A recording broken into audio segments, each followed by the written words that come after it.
بسم اللہ الرحمن الرحیم نحمده ونصلی علی رسولہ الکریم اما بعد۔ آج کی مجلس کا عنوان ہے نظم و ضبط۔ یہ نظم و ضبط جو ہے یہ بڑی ہی برکت والی چیز ہے، اور اسی نظم و ضبط کی برکت ہی ہے ہمارے حضرت حکیم الامت تھانوی نور اللہ مرقدہ ہر ٹائم مقرر کیا ہوا تھا ہر کام کے لیے، اور ہر وقت نظر گھڑی پر رہتی تھی، اور یہ بھی ارشاد فرماتے تھے کوئی نظر تو نہیں آتا لیکن لگتا ہے کوئی یوں کہہ رہا ہے کہ اب یہ کام کر، اب یہ کام کر۔ یعنی نظم و ضبط کی وجہ سے نا آدمی بہت کام کر جاتا ہے، اور اگر نظم و ضبط نہ ہو تو جہاں بھی بیٹھے گا گھنٹوں ضائع ہو جائیں گے اور اس کا احساس ہی نہیں ہوگا بعد میں۔ جیسے آج کل نیٹ پہ کوئی بیٹھتے ہیں، اس طرح کی میڈیا کی چیزوں میں جو وقت ضائع ہوتا ہے، اس کی وجہ یہی ہے کہ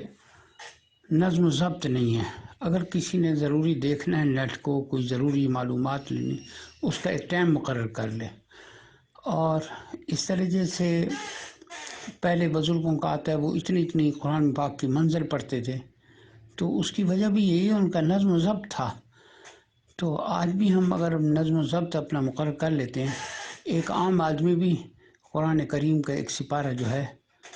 مناسب پڑھا ہوا ہے، ناظرے بھی پڑھا ہوا ہے، تو آدھے گھنٹے میں تو لازماً وہ سپارہ پڑھ لے گا۔ اور حافظ ہے، حافظ قرآن ہے تو 20 منٹ میں پڑھ لے گا۔ تو اگر کسی نے 24 گھنٹوں میں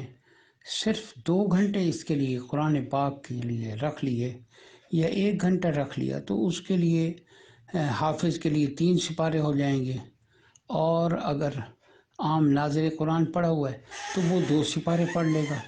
اور اگر یہی نظم و ضبط نہ ہو تو 24 گھنٹے میں اس کو 1 منٹ بھی نہیں ملے گا، اور مختلف چیزوں میں وہ پھنستا چلا جائے گا، لیکن اس کے لیے قرآن کریم کے لیے، اللہ کے ذکر کے لیے، ان چیزوں کے لیے کوئی ٹائم ہی نہیں ملے گا۔ تو دنیا کے اسلام نے اپنے پیروکاروں کو جو احکام عطا فرمائے ہیں، ان میں نظم و ضبط کی رعایت ہر جگہ واضح ہے۔ مثلا نماز جو ہے، جو اسلام کی اہم ترین عبادت ہے، در حقیقت اس کا مقصد بندوں کا تعلق اللہ تعالیٰ سے جوڑنا ہے، لہذا بظاہر تو اس کا طریقہ زیادہ مناسب تھا کہ ہر شخص اپنی جگہ جو ہے انفرادی طور سے نماز ادا کیا کرے۔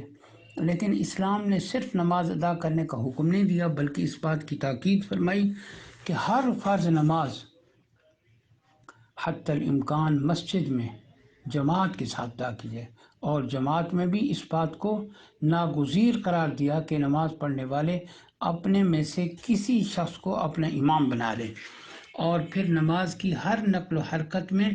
اس کی پوری اقتداء کریں۔ حد یہ ہے کہ اگر امام سے بھول چوک کی بنا پر کوئی غلطی ہو جائے تو مقتدیوں کو اس بات کی تو اجازت ہے کہ سبحان اللہ یا اللہ اکبر کہہ کر امام کو غلطی پر متنبہ کر دیں،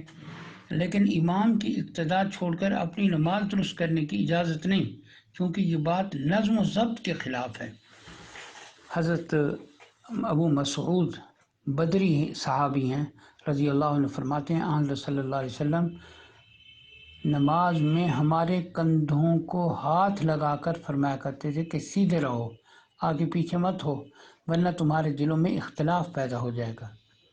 پھر نماز کے جو 5 اوقات اسلام نے مقرر فرمائے ہیں، ان کی ایک حکمت یہ بھی ہے کہ وہ انسان کی زندگی میں نظم و ضبط پیدا کرتے ہیں۔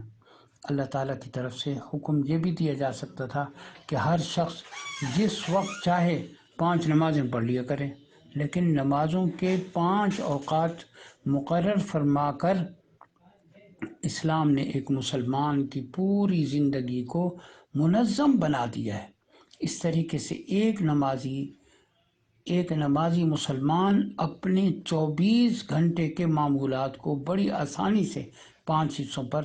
تقسیم کر کے اپنا بہترین نظام الاوقات ترتیب دے سکتا ہے، جس میں اپنی ذاتی ضروریات، دنیاوی مشاغل اور اللہ تعالیٰ کے حقوق کا بہترین امتزاج ہو۔ اور واقع یہ ہے کہ اگر ہم مسلمان ان اسلامی احکام کی حقیقی روح کو پہچان کر